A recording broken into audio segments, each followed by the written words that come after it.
Excellent. And we're live. Good morning and good evening, everybody. Hello, hello. I'm going to toast you with what's in my mug.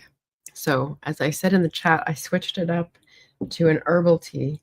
And just to let you know what's on it, just for giggles, spearmint, dandelion leaf and root, lemon balm, licorice, sarsaparilla, ginger, fennel, rose hips, podarco, I don't even know what that is, nettles, burdock, milk thistle, red clover, oat straw. Fun. Fun in a mug. What can I say? So, good morning, everybody. I already had my Yorkshire tea, so switching it up a little bit. My name is Margaret Pennard. I'm a historical fiction and fantasy author and an eclectic reader, and we are here to wrap up some books that I have read. And I thought it was 10, but I messed up on the thumbnail. I forgot 2 of the books that I'd already returned to the library. So 12 books today. I think that's three weeks worth. Because I tried to do 2 weeks and then I started shuffling things around and it just didn't work. So welcome to Booktube and this general fun wrap up. I'm going to probably go over an hour, so strap in. I will appreciate the seatbelts. So that's what I mean by strap in, just in case anyone was wondering. Whopper of a book review. If you are new here and you have been attracted by any of the books on the thumbnail, please stay and subscribe and listen to all the other books because there's quite a variety. So this is how I'm going to structure today. I've got nonfiction November, nonfiction books to review. I've got fiction books, and I'm going to start with some updates on challenges, then do nonfiction, then do fiction, then do upcoming events and others who are doing upcoming events. So if you have any of those, get the links ready at the end. But yes, one of the first updates, and Alan is one of the inspirations. Alan and Debs really, their Read What You Own challenges. I put my Read What You Own hat in the ring last Wednesday, November 5th, the day it started, during my politics book stream. And since then, I've got 5 books that I can cross off the list, which is pretty good. That's not going to happen every week, but this is when I finish them, even if I started them before. So pretty fun. The ones that I finished, did I write it down? No. Do you want to know? No, you'll figure it out because they'll be in the wrap up. Okay. And the other update was fall curriculum, I think. I'm going to be updating as a member stream. So tune in if you want to for that. Maybe next Monday. We'll see. Yeah. So the Read What You Own is off to a good start, and I'm like cackling to myself. If I specify what I'm going to read, I will never read those books. But if I just say whatever the next books are read qualify, then I'll be skimming right along like a skipped stone on the lake. So that's what we're going to do. I'm going to say hello to the chat and then point out the question of the day. I remember to put this in my outline so that I don't forget. I do have a pinned question of the day in the chat as well as the tea question. The question of the day is, do you guys ever look for specific book reviews? Like, I have a book, one of the ones I can't decide or not whether to keep, and it's been sitting here at the base of the bookshelves. It's called The End of Money, The Future of Civilization. And I thought it would be really interesting, but then when I started looking at it as a possible next read, and I was like, oh, I don't know if this is what I was thinking it was. And like, I should really just look it up on YouTube and see if anyone else has read it. But it's not the kind of book that's really likely to be reviewed on YouTube, but we'll see. And I was curious if other people do that as well. Okay, now we'll go to the chat. Let's see. I can pass all my little stuff up in here. Yes. So I guess we can answer as we go. Greg was really quick on the draw. Yes, when I'm looking for information about a book that I really liked and nearly hated all at the same time, I like to see if I'm missing something. Okay, so if you suspect, you should have like a second look or a second opinion. Alan said he's drinking Yorkshire tea. Yorkshire tea? Is that Yorkshire Gold? Yorkshire Red? Good morning, good afternoon. Hello to Julie. And hello to Cat Paw. Good morning. And Sarsaparilla with a Portland NoCal accent. Did I? I mean, I know some people, I think say sarsaparilla, but there's an R in there, so I pronounced it sarsaparilla. I would tend to say sass, but I was reading it as I saw the spelling, so. Hi, Albert, the conjugator. Hello. I just saw who was just talking about lyrics as poetry. Mike at Riff Raffs Reads, and I mentioned your channel. So if you see him pop up, that's because I mentioned you and wanted you guys to connect because you both like lyrics as poetry. It might be a different genre of music lyrics, but still fun. Oh, we have Deborah. Hello from Yorkshire. I just got home from work. Hope you enjoy your Yorkshire tea.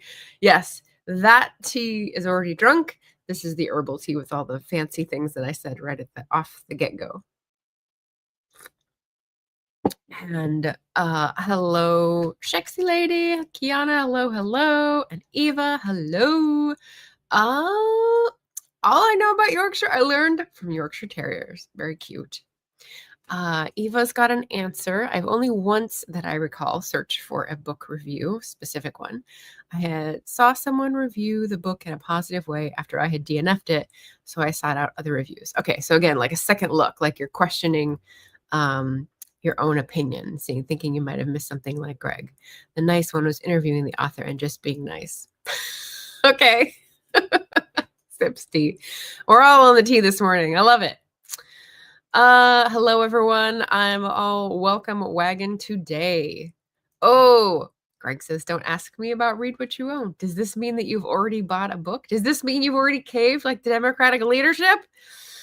Don't get me started. Eva says, welcome wagons are a lot of work. Yep, we're being forewarned. Question of the day, answer from Catpaw. No. Oh, okay. Catpaw gets their reviews elsewhere or just thinks once and is done. Nice. Kiana says, I did not know there's an R in sarsaparilla. I mean, unless they spelled it wrong on the package. Sarsaparilla. Yeah, sarsaparilla. You guys are spelling it right, and I think there's an extra A there, so I'm freaking myself out here. Deborah says, I tend to search for author interviews on YouTube. I like the author interviews too, especially if it's someone who I don't know about yet, and the book is really good. And I go, ooh, give me more. Yeah. Eva says, same. I had no idea there was an R there. Sorry. Moving on. Okay, we're going to start with our nonfiction picks here. Let's see. Clear some room here with my tea and the package. Get things out of the way. First up, and I have banners here to make it easy for people to find it when they're rewatching. So first one here, I kept the bookmark in it. The bookmark is a Christmas label from many years ago. It's from my sister, Kathy. This book is A Field Guide to Climate Anxiety. How to Keep Your Cool on a Warming Planet, it says, by Sarah Jaquette Ray. And five-star book. I read a previous book that was supposed to be about climate anxiety and didn't really get what I was looking for. This one, all the way. Like, things I really liked about this. Notes. And you won't be able to read this. Then if he comes on, won't be able to read it because it's too small. So climate anxiety, extensive bibliography and references throughout the text. So for every chapter that she goes through, there are, as this person says this argument, as this person says this argument, as this study details these details, right? And I really appreciated that because every little stream of information, I was like, oh, okay, I can find out more about that. And then the bibliography is extensive. So really appreciated that. Great approach. And I have a quote. I have two quotes from this one. So let's see. I have it in another notepad thing here. Let's see. Where is it? I took so many quotes from all these books that it's quite a long note. So now I have to find it.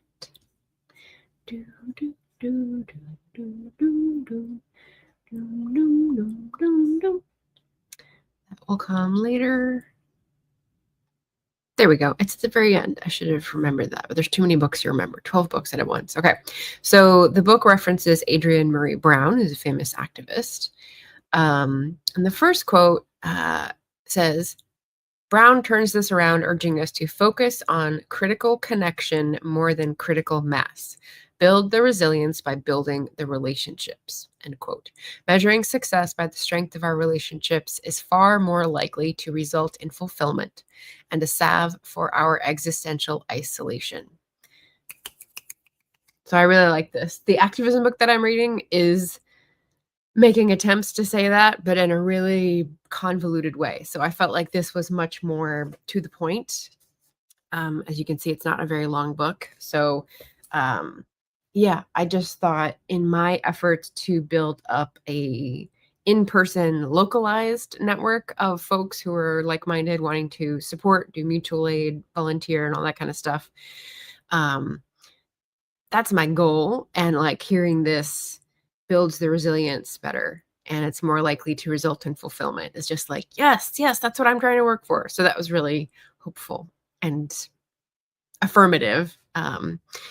And then the other quote from this book is about hope. And this is less tilted towards the activism book and more tilted towards the I Want a Better Catastrophe book, which I don't know if I remember, I'll put a card up for that standalone review. But it's talking about hope and saying there's different kinds of hope, right? So the quote is, Derek Jensen in Beyond Hope urges us to get to work like Thunberg. Get to work. Like Thunberg, Jensen calls the hope habit a distraction from action. I don't have much hope, but I think that's a good thing. Hope is what keeps us chained to the system, the conglomerate of people and ideas and ideals that is causing the destruction of the earth, end quote. Ultimately, I agree with Jensen's startling conclusion that hope is a longing for a future condition over which you have no agency. It means you are essentially powerless. And you might think that's a little negative, but here's the thing. What was I can't remember what I was connecting it to, but it might have to do with the economic boycott machine, but basically maybe the Democratic leadership, something to say, if you keep looking to the same place to act differently, you're going to be disappointed. So your hope will not be borne out.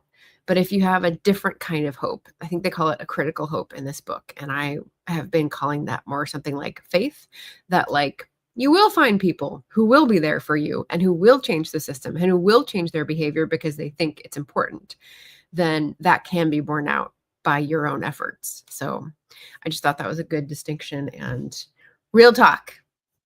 So really like this book and recommend it. Sarah Jaquette Ray. I don't know much about her. So probably looking her up and following her on socials that I have left. Yeah. So that's that. First one. Let me catch up here. Yeah, Eva said, no ask, only assume. Yeah, I didn't ask. I just assumed. I love it. And Kiana says, I'm going to do Read What You Own next year. I just cataloged my 602nd book. Whew. Wow. That's some labor. That's some work put in. I love it. Oh, man. Yeah, I think Read What You Own should be start anytime, make your own goals. It's already make your own goals, of course, but I love it.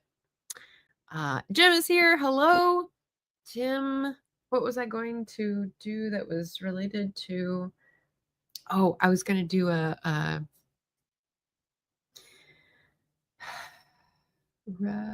red tea, rooibos.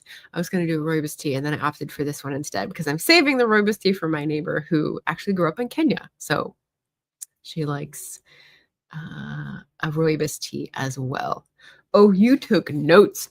Yes. And inevitably, then I was washing dishes and I had like a drop of water and I leaned on the paper and I smeared it, which I hate, but I seem to always do. Greg says that is the correct spelling of sarsaparilla. I've always pronounced it and heard it pronounced sarsaparilla. Yeah. English has no pronunciation rules whatsoever. Free for all. Oh, and Julie's got an answer to our question of the day.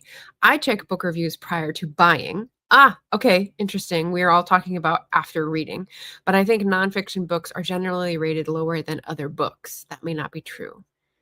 Book reviews. Book reviews. Are nonfiction books lower? I don't know. I don't spend a lot of time on a nonfiction book review if I didn't like it. So, yeah, I don't know. That's an interesting question. Jim is drinking rooibos. See, I was thinking of you. There we go. Okay, so next up in nonfiction, we have a little pick me up.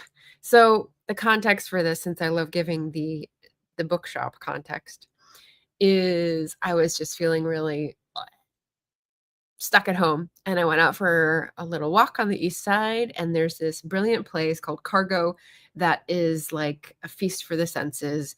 There's textiles, there's colors, there's letterpress, there's vintage, there's antiques, there's crafts, there's all the sorts of things going on. So it's like a really sensory rich experience, and it's a bunch of different vendors and artists and craftspeople. So it's not like a pay to get in museum experience. So when I was feeling starved and like screen glutted, I went out for this walk and I went through there. And one of the vendors is a little bookstore called Postcard, and it is a travel themed bookstore where they sort everything by country, and then they have some fiction and some nonfiction from the country. And I just happened to look at the French one and found French Cooking for One by Michelle Roberts, because she's like British French. And I really liked the press too, Les Fugitifs. That's their cool little mark there. And excuse me, it was one of these kinds of cookbooks, kind of like what you would expect of the vintage one from like the 19th century, where it's a little, I guess the ad is there's usually one or two lines of explanation. For example, celeriac salad. Celeriac has a strong peppery taste enhanced when dressed with a mustardy sauce. Sometimes it's just like explanation. Grated carrot. We ate this exquisite dish often as children at my grandparents' house, and I've never stopped loving it. Its success depends on the quality of the carrots. My friend Carmen improves it by adding lemon juice.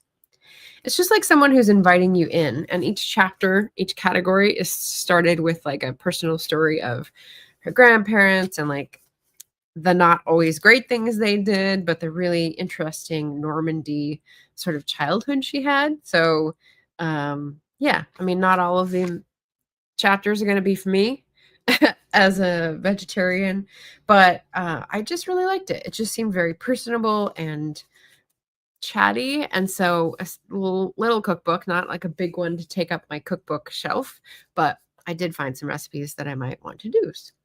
So that was a little pick me up on my sensory hike onto the east side, which was fun. Oh my goodness.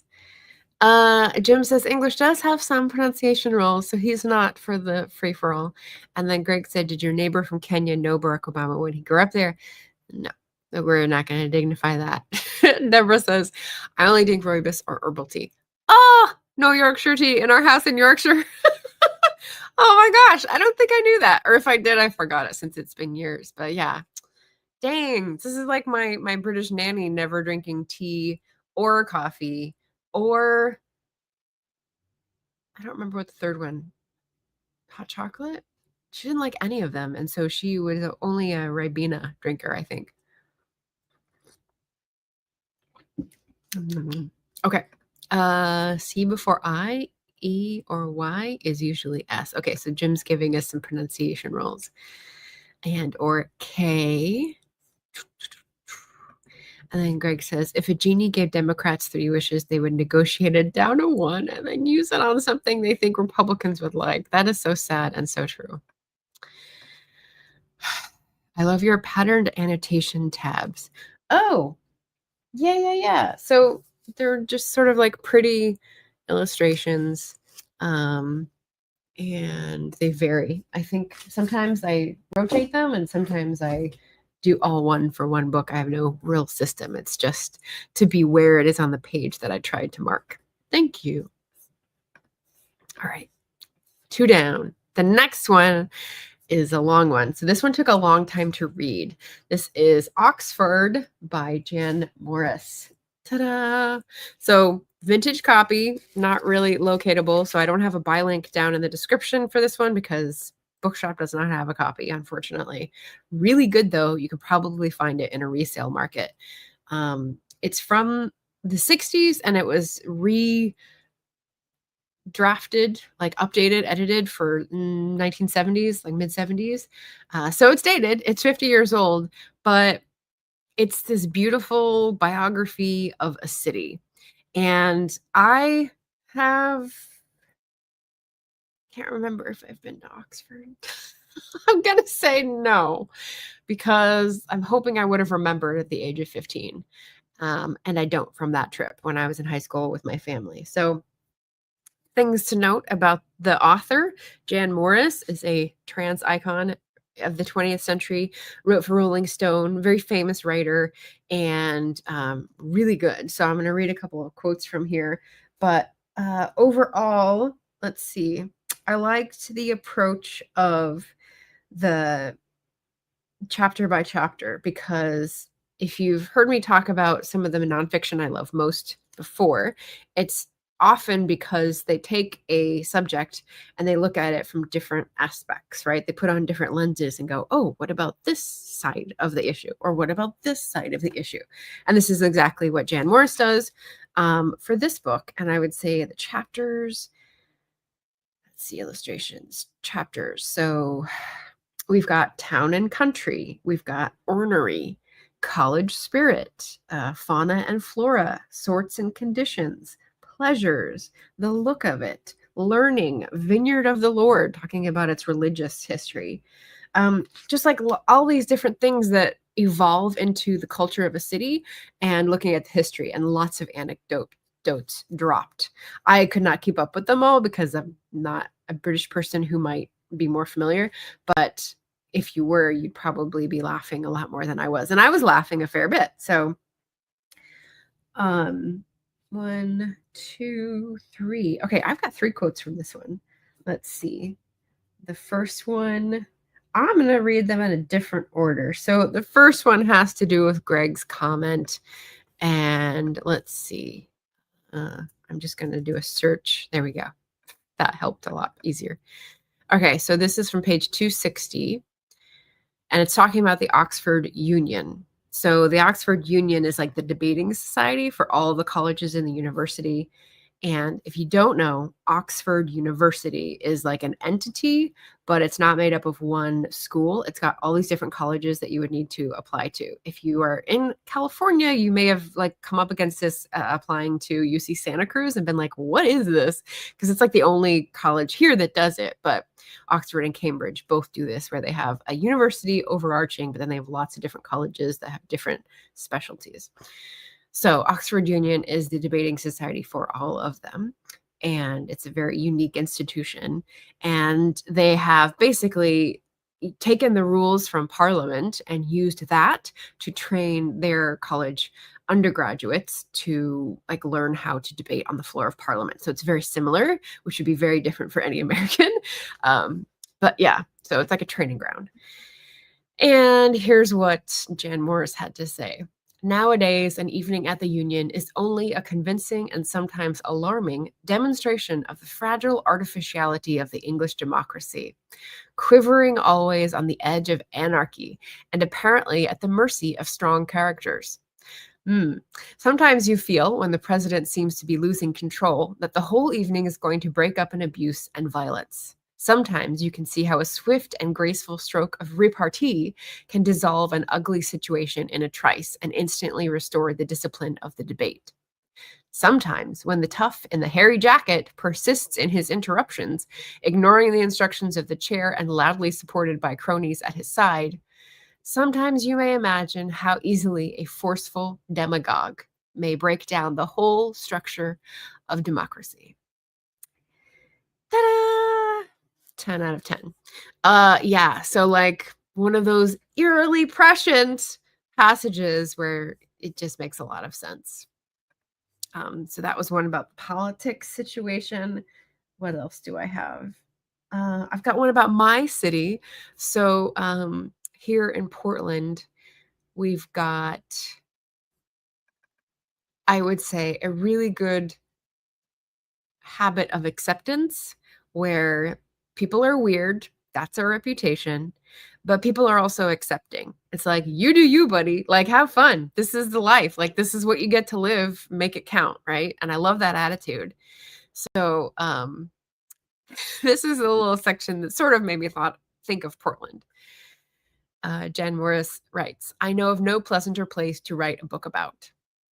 Almost nobody resents questions, and nobody at all is surprised to be asked. One drear and foggy winter morning, so thick that you could scarcely see across Carfax, I think it was just a big intersection, I happened to be in the Fellows Garden at Merton when I heard footsteps along the path outside in Christchurch Meadows.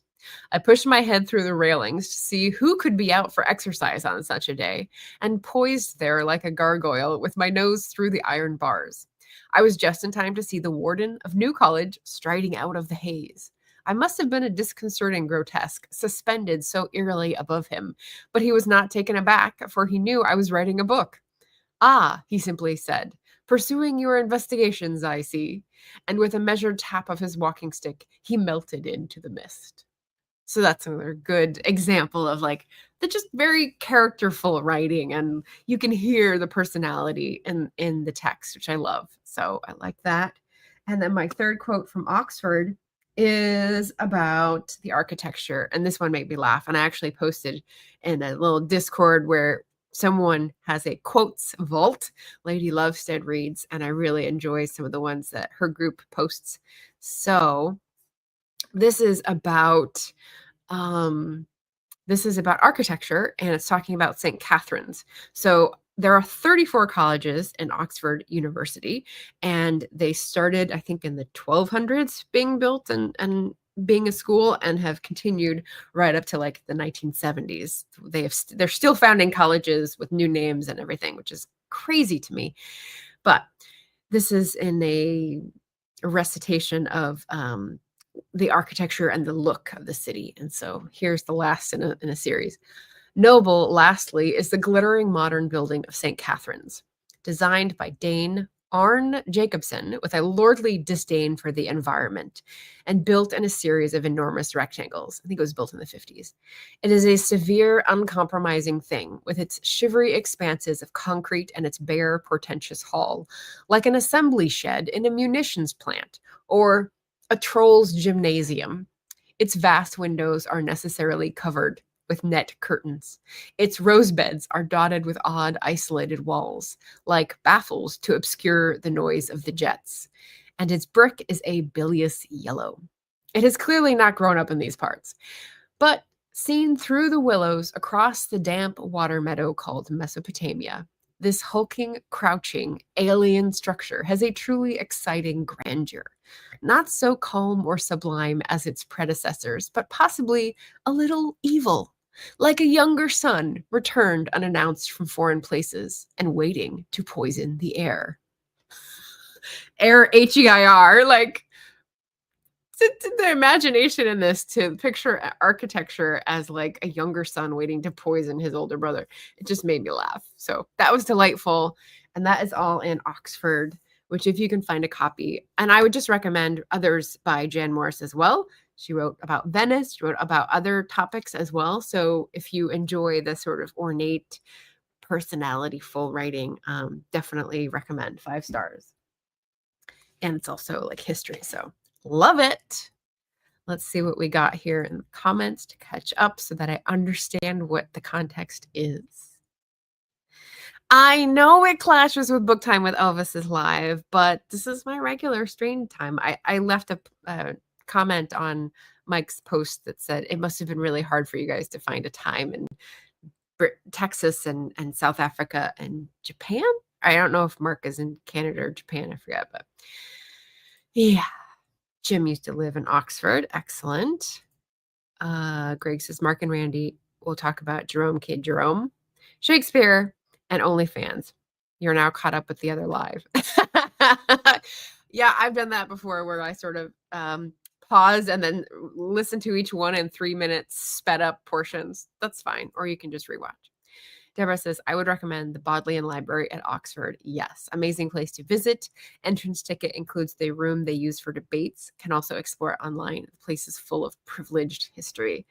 Yeah, there were not a lot of illustrations in this. I mean, there's some photos, but I did go online. I did go down a little rabbit hole of like, what is Carfax and what is Cowley and what is Iffley and all these remarks that are sort of meant to be like understood, like, oh, the skyline.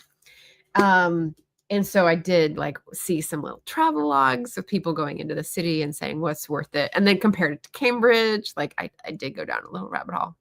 The Bodleian is definitely on my list, and you know what? It's actually another book that has already put it on my list, because if you read Laurie R. King's Sherlock Mysteries with Holmes and Russell and Holmes, she goes into Mary Russell's life, and she's spent a lot of time in the Bodleian at Oxford. So love that. And then I was like, but why have I heard of Girton? Because Girton's a Cambridge college, and I realized Maisie Dobbs, competing detective, went to Girton at Cambridge. So like I'm covered in the fiction realm either way, which is fun. Jim recommends the Ashmolean Museum, which is also worth a visit. Yes, that is on my list as well. Eloise is here saying happy Wednesday, and her answer to the question of the day, I'll look for spoiler-filled reviews of horror books. Very special case, and movies, so I know the plot but don't have to suffer. That's a good point. Yeah. Czech Republic. Okay, so maybe that's the same time as South Africa. All right, so not as hard as I thought. Excellent. All right, our next nonfiction book is a quicker one, Single Revolution. So this is a book that I got out of the library, you can see, by Shani Silver, because I follow her on TikTok. Let's see, overall thoughts. She's really funny on TikTok, and she's very snappy. And let me give you a sample of the snappy humor that I found really enjoyable to read. So the reason I went immediately to pick up her book and check it out from the library and leave a review is that so she's been on TikTok for several years now since they come out of her book, and she was making like solid money there with the fans, with the followers, with the work that she had done with advice and self-help for single people. And with the algorithm change in the past couple months, it's been cut from like $300 to like $17 per month. So she's like, give me back my money. All these people don't see me anymore. So that's pretty sad. And I thought, okay, well, I'm going to do her a solid and check out her book. Page 85. She's like debunking myths, right? Why are you single? You're too picky. Let's see. I guarantee you no one thinks through this reason before they assume it's the secret to why you're still single. If you're single because you're picky, they're married because they're not. Right. If they come back at you with some nonsense about you getting older and needing to lower your standards because of your natural human age, remind them that but for the grace of the divorce rate, they could be right back in singlehood too. And I wonder how too picky would feel as a reason for them then. I genuinely don't care how salty I sound right now. I can't buy this seasoning, honestly, which I just thought was funny. She has a lot of these like little analogies or metaphors she whips off to kind of like folksy sayings, but not folksy, like modern millennial things. And I just find her repeated message, just basically one message repeated throughout the book, which is single is not a death sentence. It's not a doom. It's something you can enjoy and make a lovely life from while still wanting a relationship. So she's like, you don't need to decide between. This is not something that is your fault. Like, we need to reframe this from how society frames it to make us like villains. So definitely positive and really funny and quick read. And Oh, and the other point is that she says, don't let your hope become an exploitable by capitalists' weakness. So yes, have hope, like I said, with climate change, faith that there's lots of people, you may find a partner someday, no matter how old you are, but don't let that hope get twisted into something that other people can exploit because you're depending on it too much. So like stay balanced, stay grounded, make your life kind of thing. So great message. If you're looking for something a little positive, a little funny to buck you up, I would definitely recommend Shani Silver on TikTok or Instagram. And check her book out from your library to help a TikToker out who, through no fault of her own, is now like not getting the money that she's earned. So that was really good. The next one is not a quickie. So the next one is like a huge book that I am considering just making a standalone and skipping on this one. What do you guys think?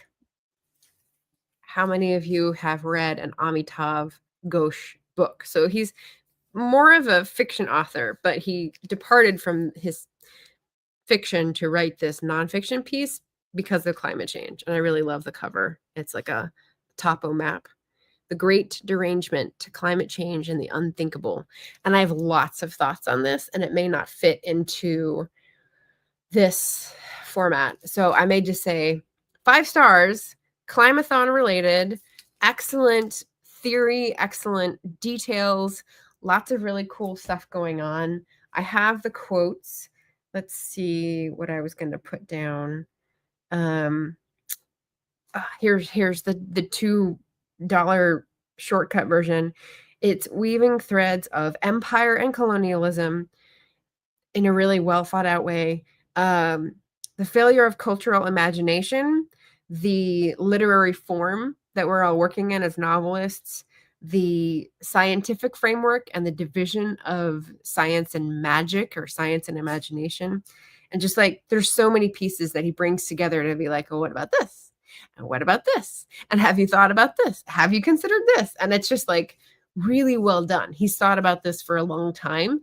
And he starts his argument by talking about like, why is climate fiction always sort of shoved to the side as a science fiction dystopian genre? Why isn't it able to be counted serious literature? Like, why do we have this division? And then he goes into like failure of cultural and literary imagination and imperialism and like works all this stuff together, which is really, really well done. Let me just see if there's one quote I can pick.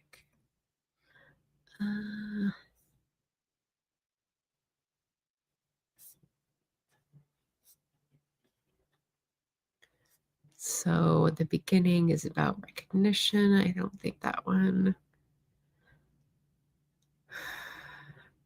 Page 8. Are the currents of global warming too wild to be navigated in the accustomed barks of the narration? But the truth, as is now widely acknowledged, is that we have entered a time when the wild has become the norm. If certain literary forms are unable to negotiate these torrents, then they will have failed, and their failures will have to be counted as an aspect of the broader imaginative and cultural failure that lies at the heart of the climate crisis. So that was good. Let's see. He's talking to his mom.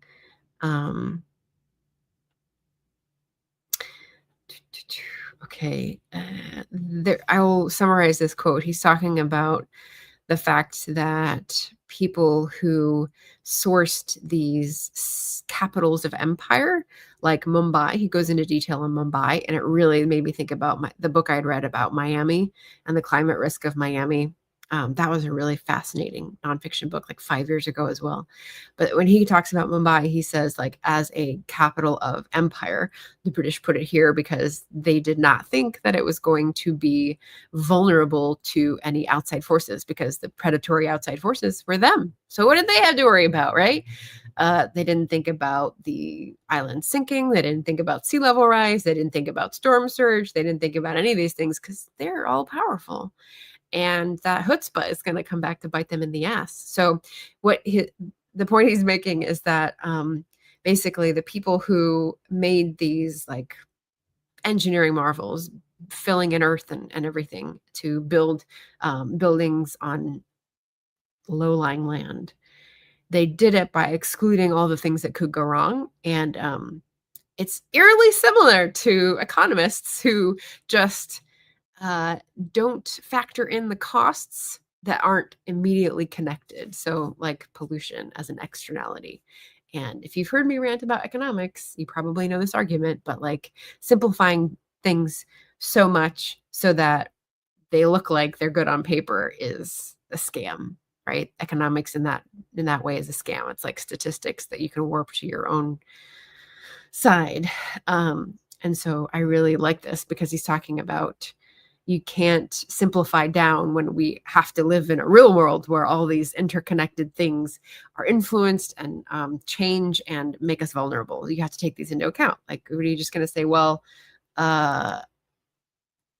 it doesn't exist in my formula, so we don't have to plan for it. Well, yeah, a lot of people have done that over the years. So that's not a good strategy, though.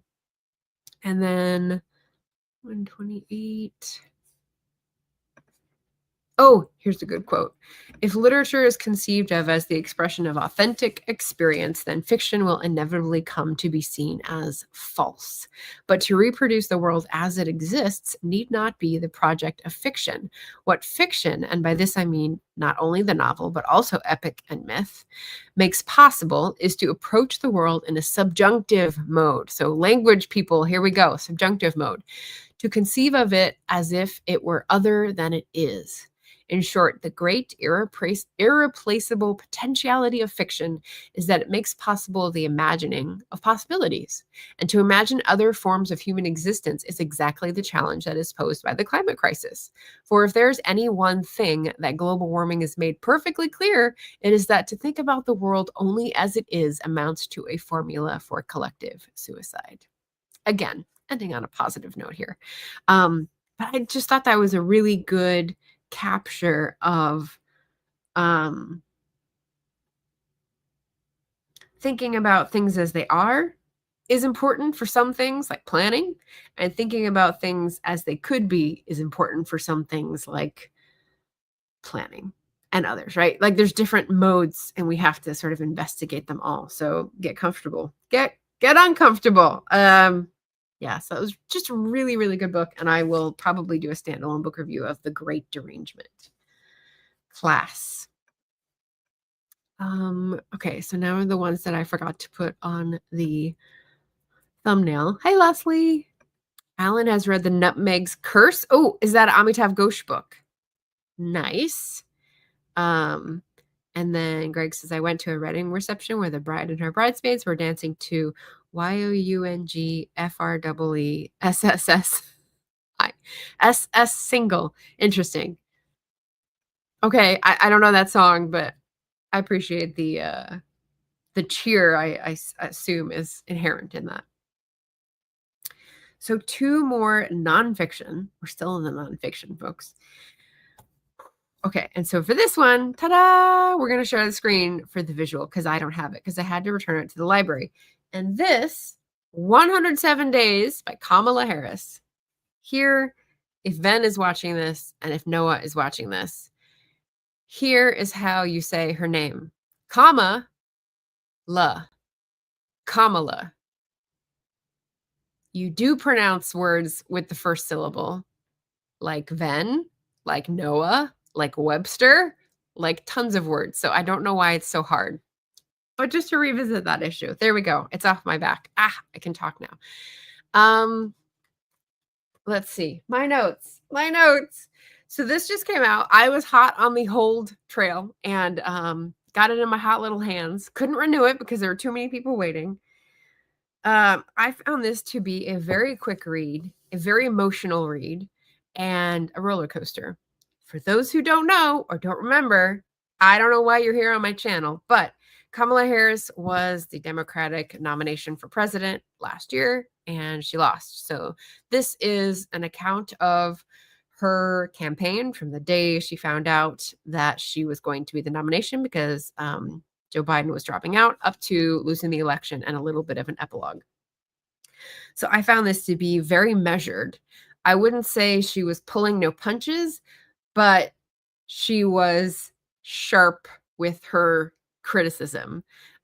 Very measured. Like, there was like 100 things for every one thing she chooses to highlight, right? Because it's a pretty thin book, 304 pages. And yeah, what I took away from this, just the letdown of the Democratic leadership, which here we are again, the lack of support is really traumatizing for some of us who assume that's their job. Also, I could sense that it's just a taste of the overwhelm, right? She did a really good job of taking a few incidences, right? She counts down from 107 days down to the election night and how many days left, and then puts the date. And they're very short chapters. So it's like 2 or 3 pages. So she's just giving a taste of the overwhelm of this sort of experience. And it's amazing to me that she was able to stay on top of this wave and have a team that almost always had her back. So it was a phenomenal effort. And it made me think of the parallels with my mom's processing. So I've encouraged my mom to take all of her writings, her political leanings, her, documentation that she's got over 40 years of politics, and write them up, because I think that sort of process helps you digest rather than just retain the feeling of betrayal that obviously this sort of experience would leave you with, the bitterness and betrayal. And I'm anxiously awaiting the the results of that process, which just seems to be starting with the letters from England, but hopefully we get some momentum. But besides the parallels with my mom's own election defeat, I would say it did not sound like she was done or that she was done caring. So an emotional book, a very measured and insightful and new information for me, and I followed a lot of the politics book, and just like exciting. So I obviously don't go to book events because hers are going to be ticketed and huge and like big crowds. But I've seen little clips of them online, and I just really appreciated the book and hope she isn't soured on the whole process and we see more of Kamala Harris. So that's that. Let's see. Oh, here we go. Alan says yes, and I'm not sure what the yes refers to. Yes, Amitav Ghosh book, The Nutmeg's Curse. Gotcha. Greg says marriage might not have been the right choice for that particular couple. Oh, with the cheering? Oh, well. Your judgment. I don't know them. Hi, Laura. Quote, losing the election. Greg says, Will Rogers allegedly said, I am not a member of any organized political party. I am a Democrat. I haven't heard that one before. Yeah. Oof. Leslie says, I just felt myself boiling. Lol. Dems are a mess. Yeah. This Sunday just it made my Monday a healing journey, let's just say. Julie says, once again, Democrats pulling defeat from the jaws of victory. Exactly. And hi, Mom. Another aspect value of fiction is that it's a way of bypassing the usual defensiveness associated with facing reality head on. True, but then you have to get in front of their face, which I haven't been able to do with my historical fiction. This is why I'm doing the historical fiction, but you need the audience. Oh, okay. And then Mom says, yes, momentum is happening with the letters. Excellent. So we've got a bunch of papers for the letters that are getting digitized, and organized into a book. And then we go back to the other house, all the other papers that are to do with politics, they'll get sorted and organized, and then you can start typing those up. That'll be really fun. Fun, she said, which I know you're going to laugh at. Okay. All right. So that's 107 days. The next nonfiction is, share this tab instead. Whoo, this is a doozy. Okay, so this is the one that I had to really push myself. It took a long time for me to finish, even though it's not very long, because it's depressing AF. This is One Day Everyone Will Have Always Been Against This, and that is a very intentional verb tense. It's by Omar El-Akkad, and he narrates his own book. This is how I listen to it. This is a Portland area author who is originally from Egypt. And it touches on disillusionment and cynicism. Some of the other topics that I took notes on the audiobook are active versus negative activism, both of which play a part opposing an issue. He talks about his like war correspondent experience when he was in Iraq and Afghanistan, or that area or that time period. He's also been to Gitmo and like just seen a lot of that, right? He also talks about the arts scene. And that's like back here in the States. And if I can just remind myself of the name of this author. The arts scene discussion reminded me a lot of one of my favorite books by a Canadian author. And Omar El-Akkad is actually used to be Canadian and I think just got American citizenship. So yeah, Nowhere Exactly on Identity and Belonging by M.G. Vasanji. So that is also talking about the politics of arts and support and donors and how you're seen and what's the word I'm looking for? How you are perceived. So that was interesting. And then there's a really good pair of questions that he came up with when he was talking about being a journalist and then being a novelist and getting prizes for his writing and then being a nonfiction writer again, which I tossed over to the Thoughtful Bro last Tuesday, which is, what is this work we do? He's talking about writers. Like, what is the actual work? If it's like internal agitation, or if it's imagining things, or if it's crafting words. He's like, what is the actual work that we're doing? Because why do you feel stuck, or why do you get in a flow kind of thing? And then from that, he goes to, what are we good for? If we put out this work, if it has no effect, if it has a different effect than we wanted, if no one understands what we're internally combusting about, like, what are we good for as writers? He's talking about the role of writers in society. And so that's really interesting.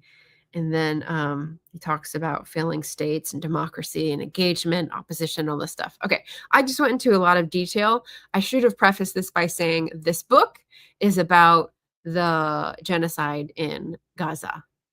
And so he's started it in 2023, published it in 2024 or beginning of 2025 maybe.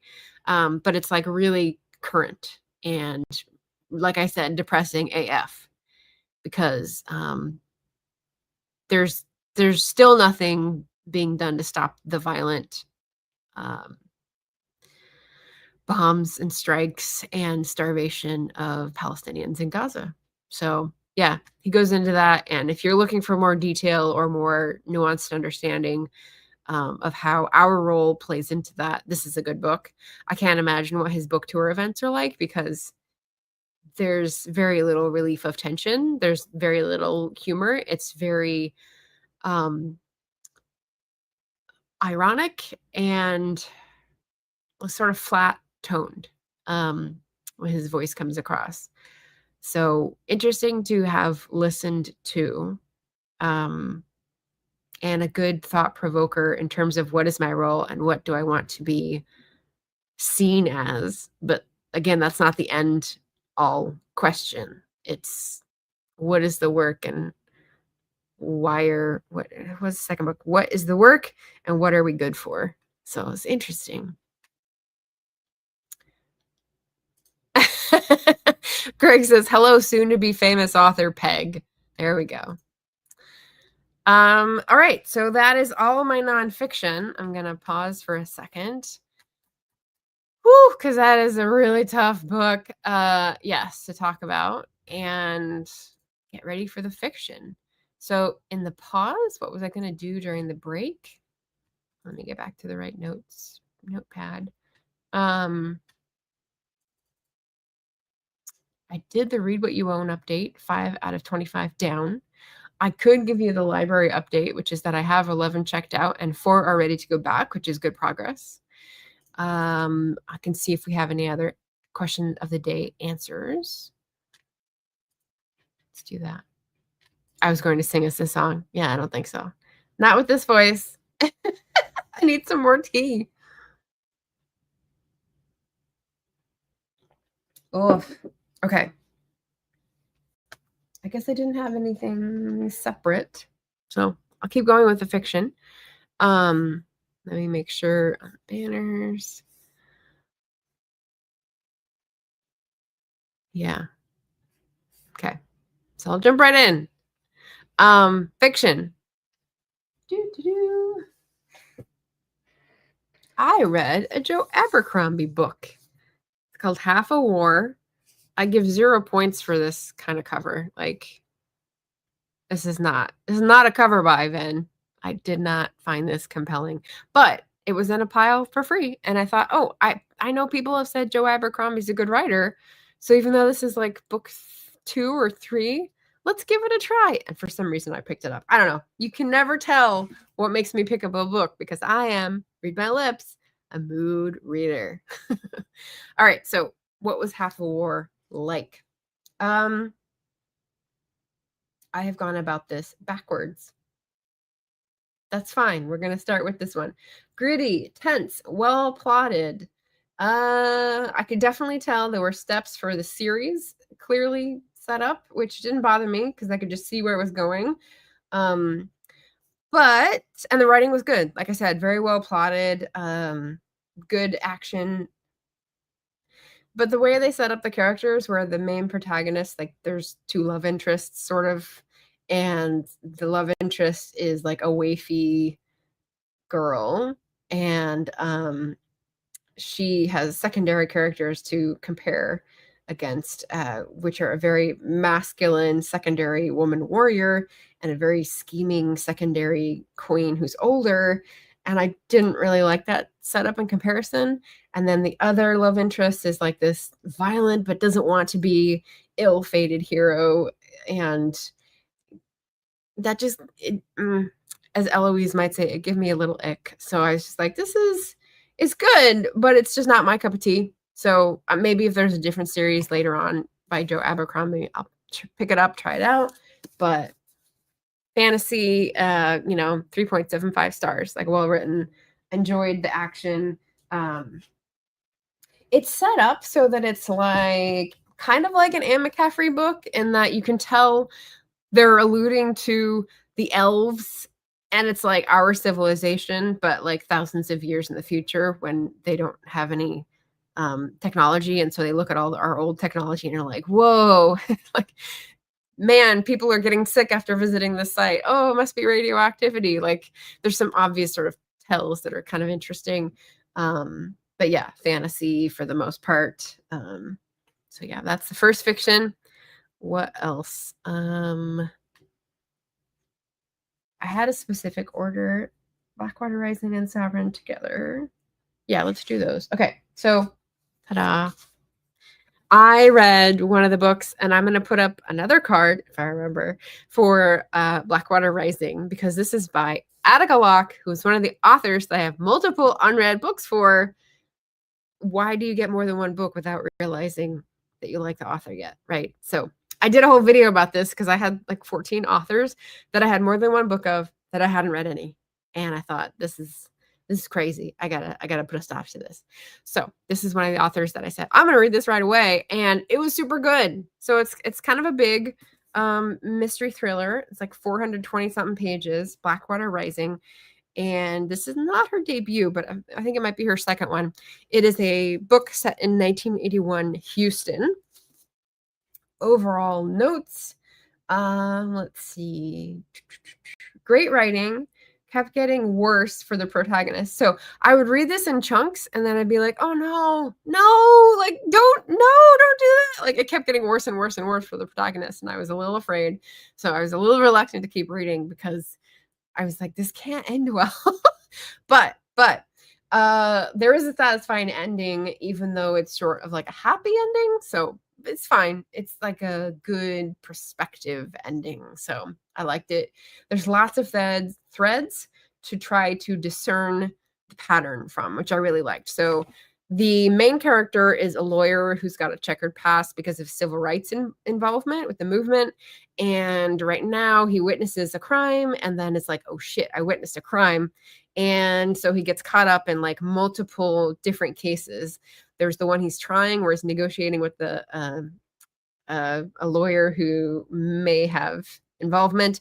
There's the one that he witnessed where he's seeing it play out in the newspaper and trying to figure it out on the back end, like what's happening, because he has no idea. And then like the bigger picture, and like he's sort of investigating on the outside. So yeah, just like lots of really exciting things, and I was worried for him, but he comes out in the end. And the reason I was going to start with this one and then do this one is that I think both of these have really great political observations. So Blackwater Rising is like a mystery thriller set in modern times. And there is a little bit about, historical building blocks of the politics today. A lot of it is pretty familiar. So it's not very historical, even though it's 1981, my year of birth. But this one has different political observations because this is in the 1580s. So Tudor reign, this is the third book, I think, in C.J. Sansom's dissolution series called Sovereign. And I've read the second book like several years ago, and this is the third book I just got my hands on. Really good historical fiction. So I'm really sad to learn that the first book just came up for a TV series last year, and the week before this series premiered, the guy died. It's just unfortunate, but timing, right? What are you going to do? So Sovereign refers to this hateful face here, Henry VIII. And I think you really get a good sense of what a monster he was in these books. What else do I have in my notes? So great political observations, totally immersive. It makes this upheaval time both understandable and interesting. And by that, I mean, so the Tudor reign, the Henry VIII times, he dissolved the monasteries, which meant like a whole religious upheaval, a whole state mechanism upheaval, right? Like the earth was shifting under everyone's feet. And so it was a great time of upheaval. But this series is written in such a way that you get to know a little bit of what it was like in the world before, what people could count on, and how much was changed and the new circumstances without being totally top heavy with like data dumps. So really skillful writing of environment. There's a little spycraft, so a little like Dr. November in here, as well as just like historical detail of the setting, like disease scares and travel details, which it's a nerd thing like to know, and food. And yeah, so this is a main character who is a lawyer and he is a hunchback. So this gives representation to not often portrayed type of disability in historical fiction in a very, I think, relatable and reliable way. Like I trust that this is pretty much realistic, and that it doesn't affect his life so much, but it doesn't affect how people see him. And you'll see how that plays out both in the politics and just like the plot. So that was really good. Let's see. Characters are well drawn, motivations, loyalties, wounds. So yeah, like there's the main character and then there is his sidekick. And then there are the people that he works for, and those change from book to book. But they're really well drawn, and you get a lot of backstory on the people that you meet in each book, and just really well done. So I know there's a few more. I think there's like 7 in the series before the author died. So I definitely want to read them, but not high on the priority, just like a nice gem I will know I can count on when I want another Tudor book. I'm not really a Tudor enthusiast because he's a monster. But yeah, this is a really good characterization of the era, so liked it. And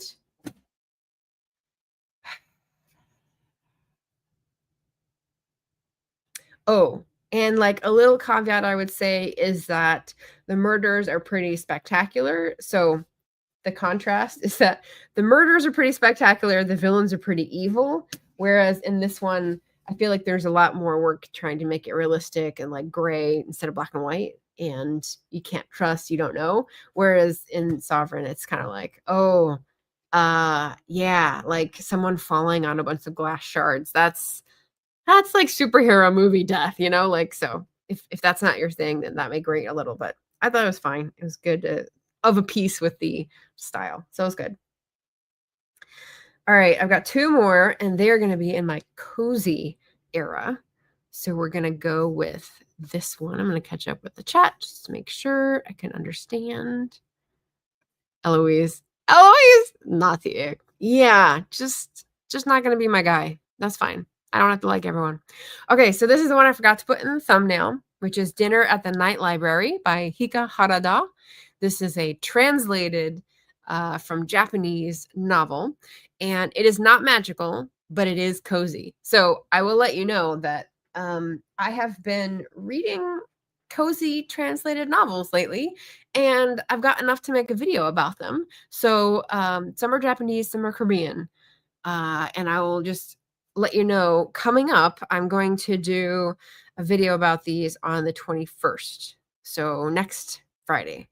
So I have some time to put some thoughts together about all the Japanese and Korean cozy slice of life / magical books that I've read. And this is one. So I checked this out from the library. Looks nice. It's a bookstore. It's a library. It's a cozy, right? Like obviously going to catch my eye.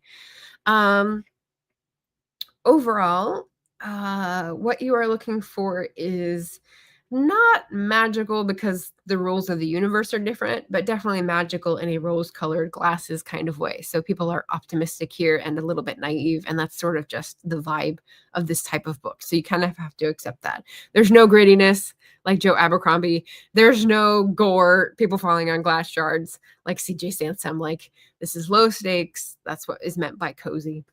And nothing really abrupt. But that doesn't mean that things don't go wrong.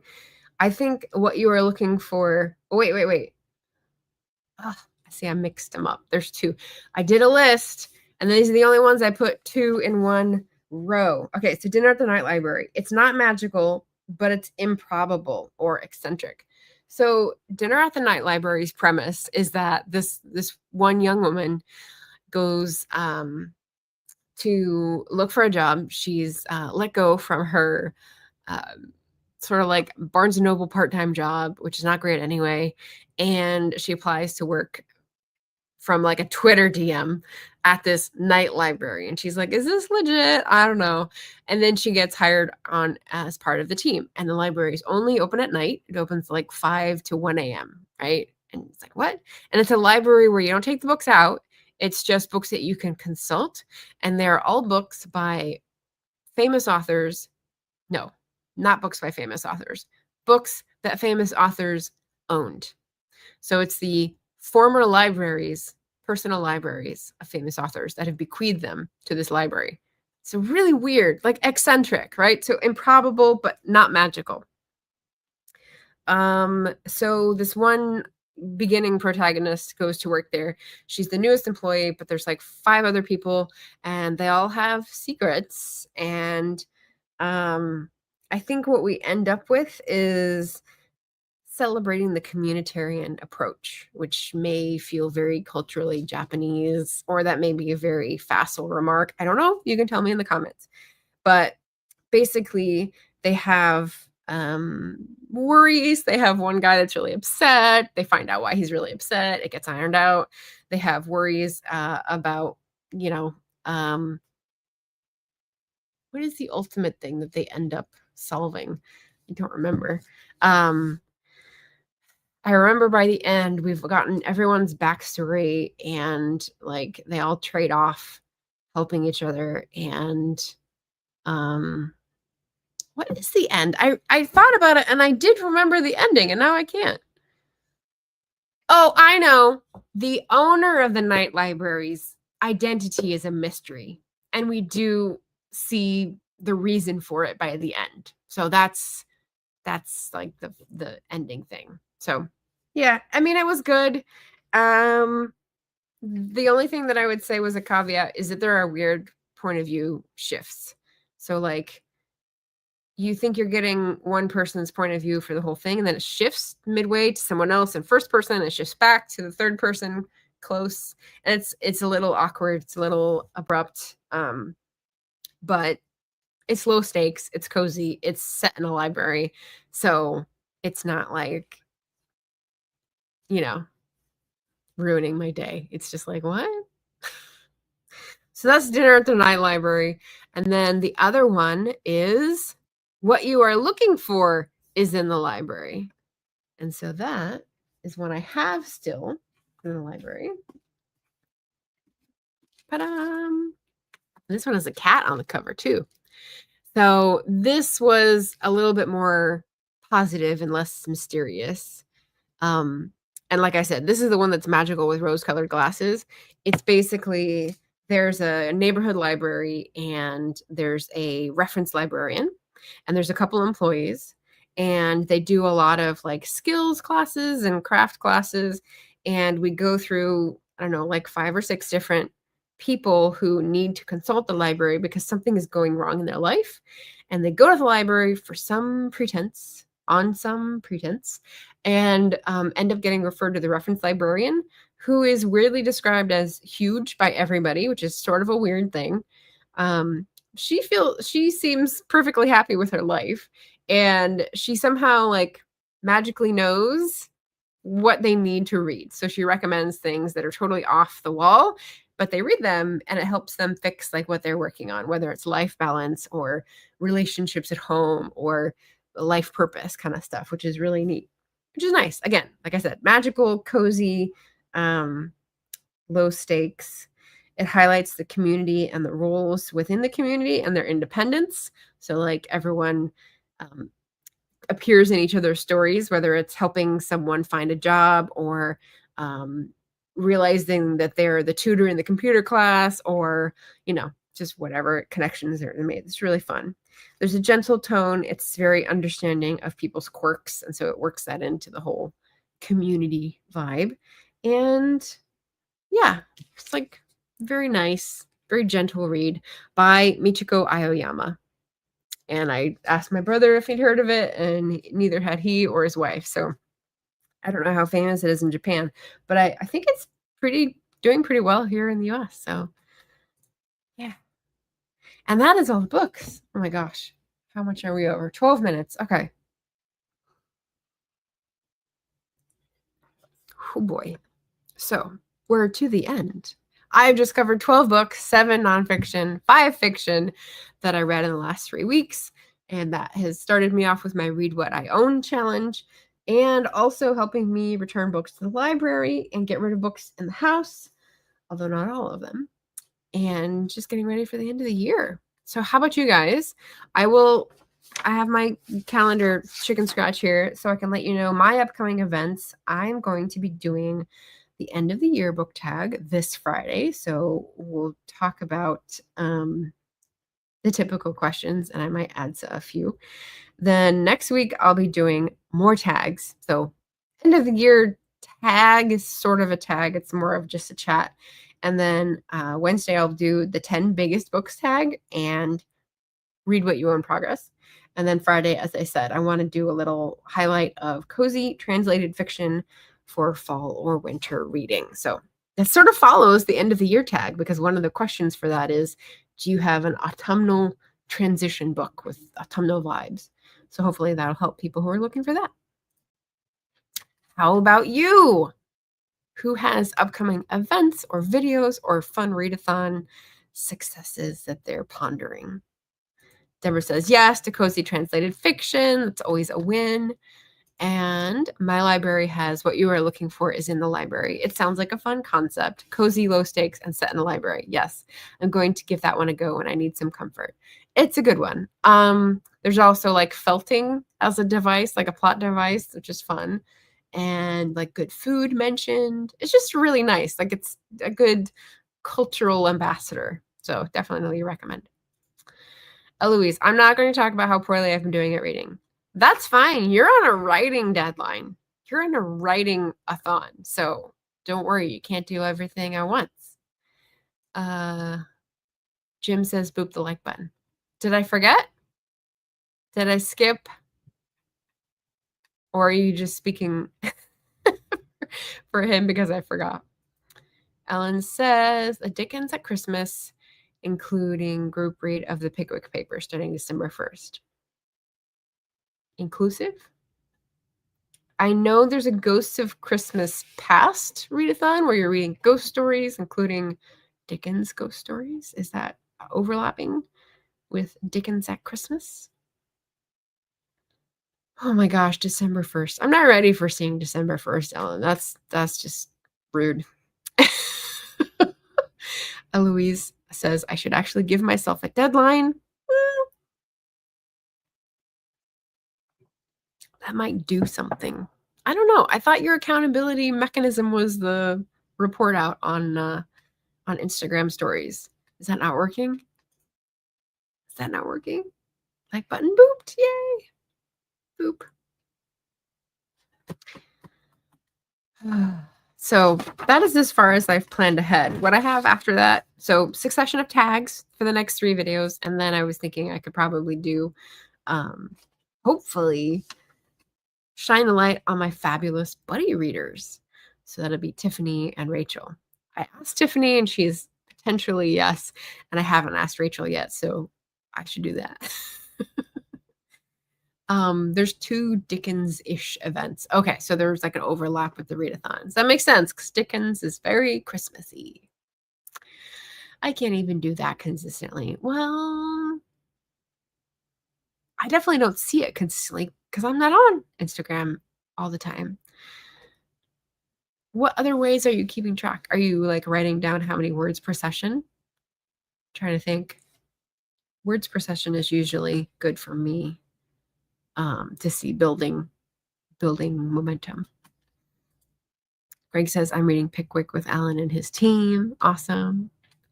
Yes, Jim usually says that. So, okay, you're taking the mantle for him. Gotcha. Thank you for filling in. And Greg says the other's about reading ghost stories for Christmas. Yeah, I remember book chat with Pat's announcement on that. Oh, Eloise says, I have a spreadsheet, obviously. Yeah, well, that should feel good. And even if no one else is seeing it as an accountability mechanism, you're still seeing it. So I think that still works. Yeah. Don't worry about the reads. When I write, I don't read. When I read, I don't write sometimes. So it's fine. It's fine. It's fine. What other events? I've got about less than 2 weeks left before I drive south. Oh no. So I'm like preparing for all that change and excitement. You're not redundant, Jim. You're not redundant. People just got your back.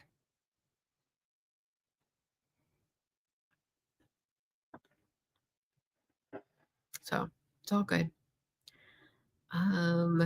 Other events include Roy's Victorian Bestsellers Project. I did see that thumbnail. Looks interesting. Very cool. All right. Excellent. Well, if you are rewatching and you found any of these books likely to go on your TBR like Deborah did, let me know which one is your top candidate down in the comments. And other than that, I release you from your spell, Theoden. Go forth and live.